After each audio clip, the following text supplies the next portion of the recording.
Големият наш композитор Любомир Пипков е имал и изключителен талант на писател. Ето как емоционално той описва детството си. Ще ви прочета откъс от автобиографията му, откъс, който бе публикуван за първи път по случай 90-годишнината от рождението на Пипков през 1994 година. Родил съм се на 6 септември 1904 година. Родното ми място е Ловеч, с люлековите гори, реката и покрития мост. Първите ми спомени обаче са от София.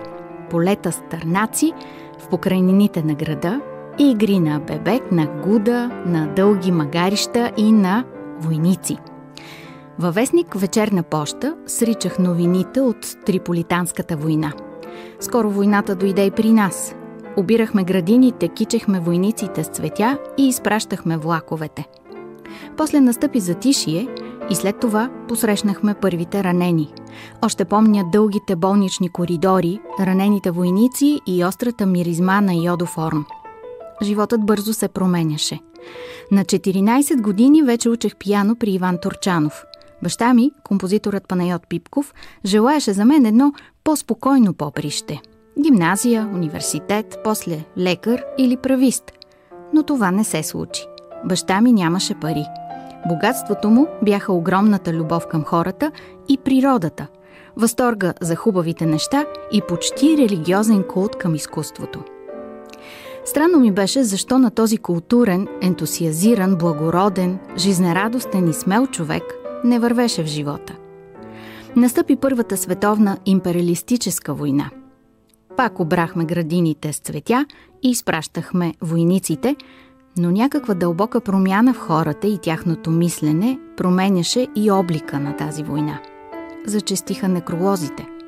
После войната се затегна и дойдоха гладът и бунтовете. Войниците неохотно заминаваха. Дойде пробивът и владайските събития. Видях германската дружина, която като глутница вълци премина полето и препречи пътя на разбунтуваните някъде към Княжевската гора. На другия ден видяхме локвички кръв, изпочупено оръжие и пресни гробове. Войната беше завършена.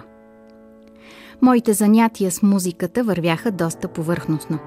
Когато седях на пианото, прислушвах се в шума на улицата, където избликваха протести и убиваха хора.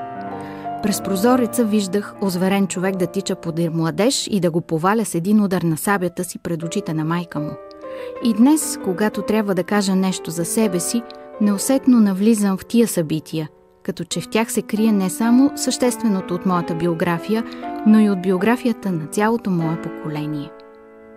Това беше откъс от автобиографията на композитора Любомир Пипков.